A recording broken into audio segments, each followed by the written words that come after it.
આજે વૃદ્ધ મૃદુલા અને મૃણાલની પાસે આવ્યા. હે માં, તે કઈ સાંભળ્યું? કઈ સાંભળ્યું? અરે માં, તું અમને કહેતી પણ નથી. અરે શું બન્યું? અરે દેખ માં, તું કહેતી હતી ને મારા રાજુ ને મારા રાજા બનાવવો છે, મારા રાજુ ને મારા રાજા બનાવવો છે. દેખ માં, આ રાજુ રાજા બની ગયો, નાસિક નો કલેક્ટર બની ગયો, નાસિક નો કલેક્ટર બની ગયો. દેખ માં, દેખ. અને એ માં, એને શું આનંદ હશે તમે સમજી શકો છો? આનંદ થવો. પોતાના પતિને બતાવે, દેખો મારો રાજુ રાજા બની ગયો ને, મારો રાજુ રાજા બની ગયો ને. આનંદ કરે, નિત્ય યાદ કરે. સમય પછી સમય પસાર થઈ રહ્યો છે, રાજુના કોઈ સમાચાર નથી. એવામાં જે યુવતીની સાથે ને પ્રેમ થયો હતો અને એ યુવતીની સંગાથે એને લગ્ન કરી લીધા. એક ના એક મા બાપનો આ દીકરો, એ માને કેટલી આશા હશે, મારા દીકરાને હું પોખીશ. એ બાપને કેટલી આશા હશે, મારા દીકરાને હું પરણાવીશ. આજે મા બાપને સમાચારો પણ નથી દીધા અને દીકરો આજે ત્યાં ને ત્યાં લગ્ન કરી લીધા અને આ બંને જણા ત્યાં સાથે રહેવા લાગ્યા. મા બાપ ક્યાં છે એને જોવા અને એના સમાચાર પણ નહીં. ઘણો સમય વ્યતીત થઈ ચુક્યો હતો અને એવામાં મૃદુલાને હવે યાદ આવ્યો પોતાનો દીકરો અને મૃદુલાએ પોતાના પતિ મૃણાલને કીધું, ગમે એમ કરો, રાજુને મળવા જવું છે. મૃણાલ જાણતો તો ત્યાં જ્યાં જેવું છે નહીં, પણ આજ કહે નહીં, ગમે તેમ કરો.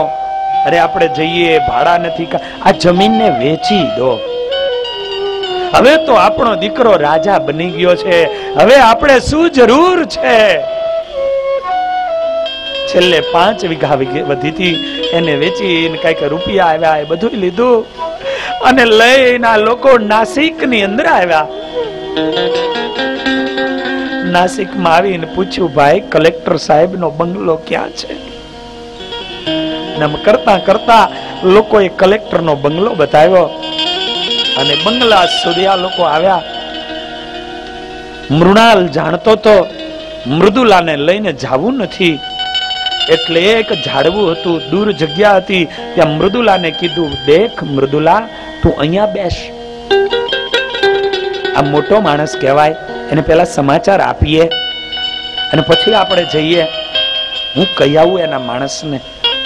આમ કરી અને એ પોતે આગળ ગયા, દરવાજા સુધી પહોંચ્યા અને દરવાજા સુધી પહોંચી અને આગળ વધ્યો.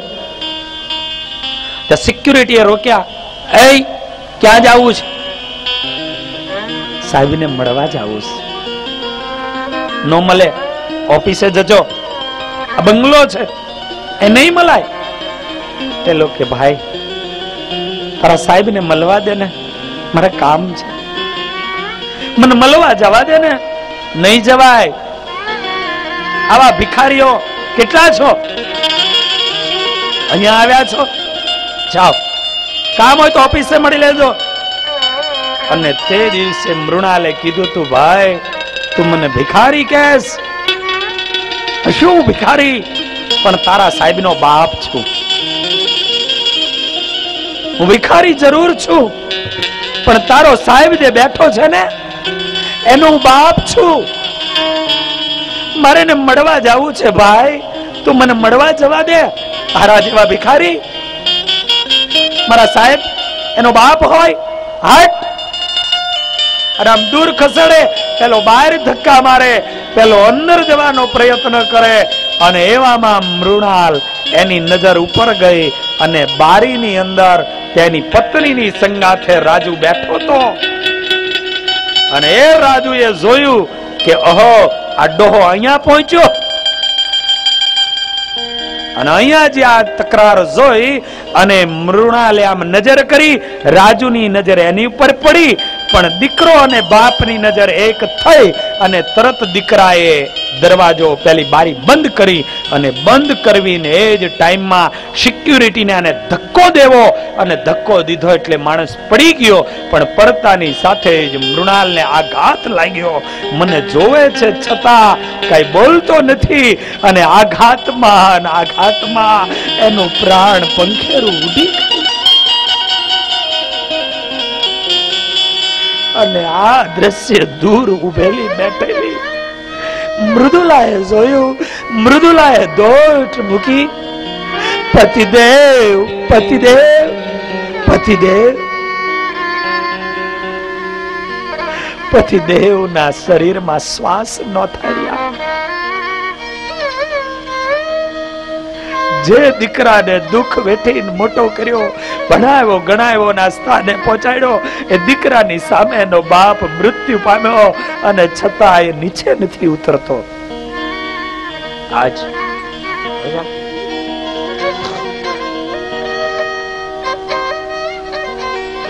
આ ભાઈ એના પતિને ત્યાંથી ઉઠાયા, આગળ લઈ લોકોની સામે ભીખ માંગી, કઈક દેશો, અને ભીખ માંગીને એના પતિનો એને અગ્નિદાહ કર્યો.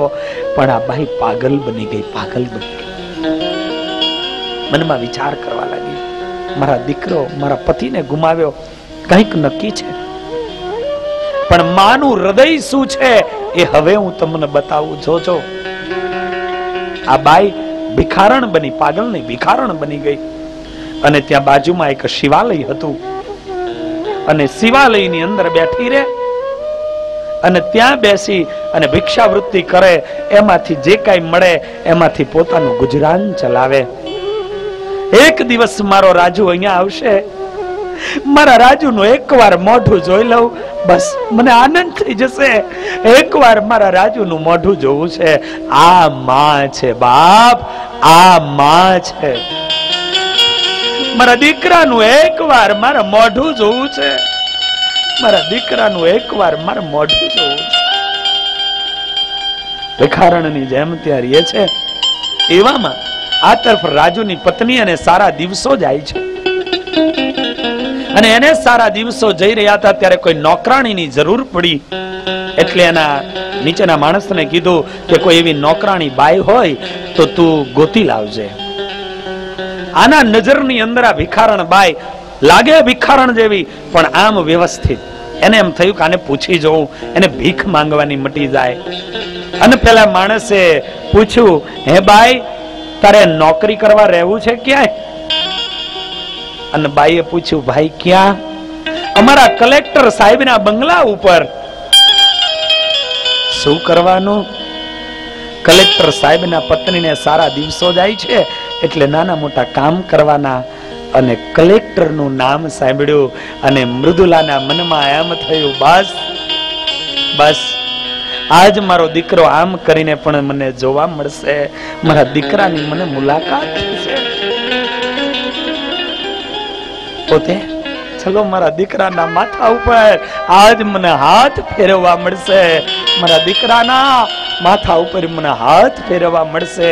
આ માં છે, આ માં છે. અને એ બામની લઈ અને બોટલ બામની લઈ અને ઉપર પહોંચી.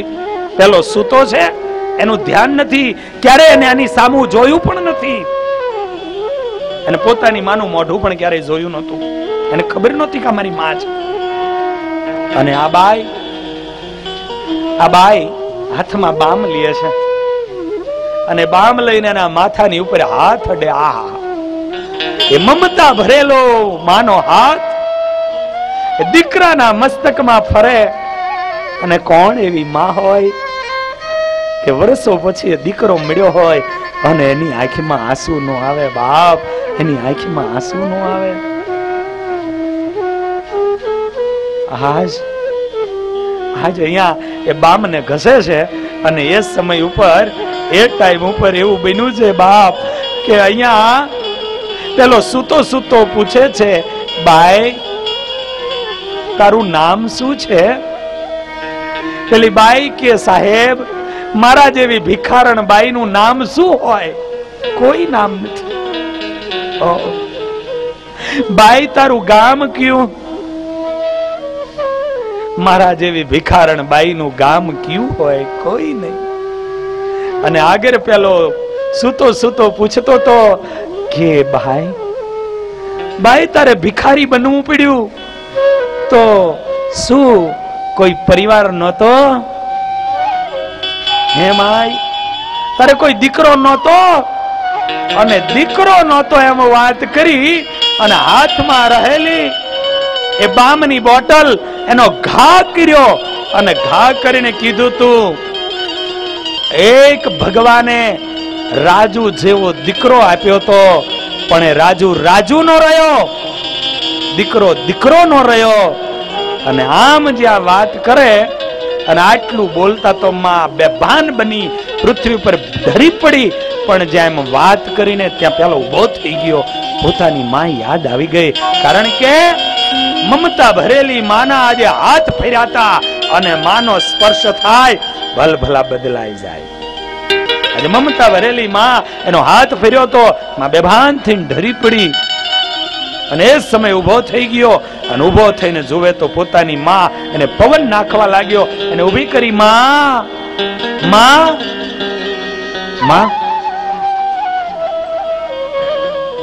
માનું પ્રાણ પંખેર ઉડી ગયું. માના ત્યાં આંસુડા પૂરા થઈ ગયા. માને એ શબને લઈ એવું કહેવાય છે કે છાતીએ લગાવીને ધ્રુસકે ધ્રુસકે રડવા માંડ્યો તો.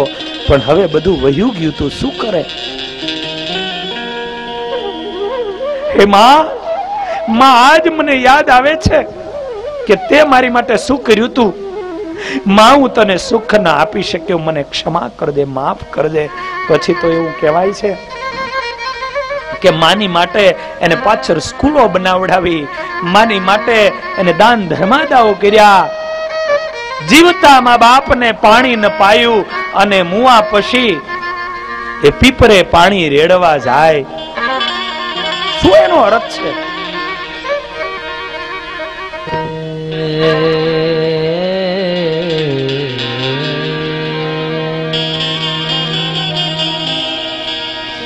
જીવતા દીધો સંતા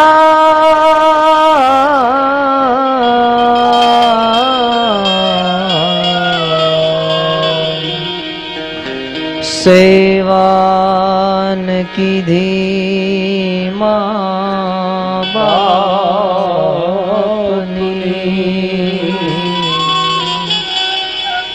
પછી પ્રતિમા તણું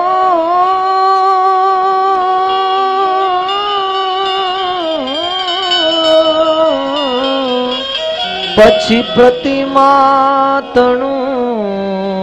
પૂજન કર્યાથી શું મળ્યું? લાખો કમાતા હો ભલે માં બાપ જેના ના ઠર્યા. એ લાખ નહીં પણ રાખ છે, માનવું ભૂલશો નહીં. લાખો કમાતા ભલે માં બાપ જેના ના ઠર્યા.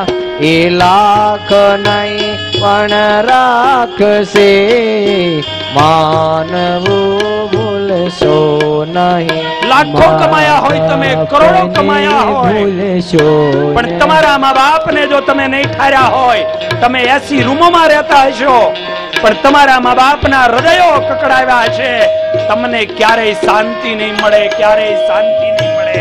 એ વાતને તમે ભૂલશો નહીં. ધન ખર્ચતા બધું મળે, માત